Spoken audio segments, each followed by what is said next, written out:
लोकसभा चुनाव का शेड्यूल जारी हो गया है।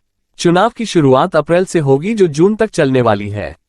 4 जून को नतीजे आएंगे, लेकिन ऐसे में सवाल यह उठता है कि आखिरकार कुल 44 दिनों तक चुनाव कराने का क्या मतलब है। तो आपके बता दें कि यह कोई पहली बार नहीं है। दरअसल देश के चुनावी इतिहास में ये दूसरा मौका है जब जून के गर्म महीने तक वोटिंग होने वाली है।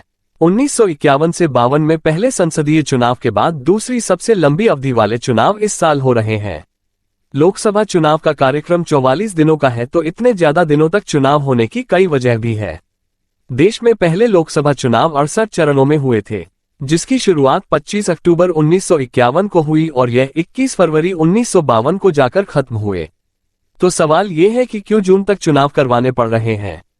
लोकसभा चुनाव 7 चरणों में होने वाले हैं, जिसकी शुरुआत 19 अप्रैल से होगी और 1 जून तक मतदान होंगे। एक रिपोर्ट के अनुसार जून तक चुनाव करवाने की 2 प्रमुख वजहें हैं। इसमें पहली वजह यह है कि 2019 की तुलना में इस साल चुनाव का ऐलान 6 दिन की देरी के साथ हुआ है।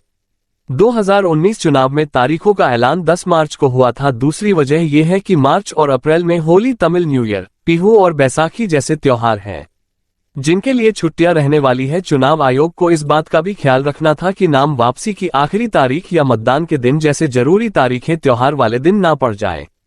तारीखों में देरी के ऐलान के पीछे कुछ हालात भी जिम्मेदार थे, जिसमें चुनाव आयुक्त अरुण गोयल का अचानक इस्तीफा भी शामिल है। उनके इस्तीफे की वजह से 3 सदस्यों वाले चुनाव आयोग में सिर्फ मुख्य चुनाव आयुक्त राजीव कुमार ही बचे थे। एक अन्य चुनाव आयुक्त अनूप चंद्र पांडे फरवरी में ही रिटायर हो गए थे। सरकार ने 14 मार्च को 2 नए चुनाव आयुक्त ज्ञानेश कुमार और सुखबीर सिंह संधू को नियुक्त किया।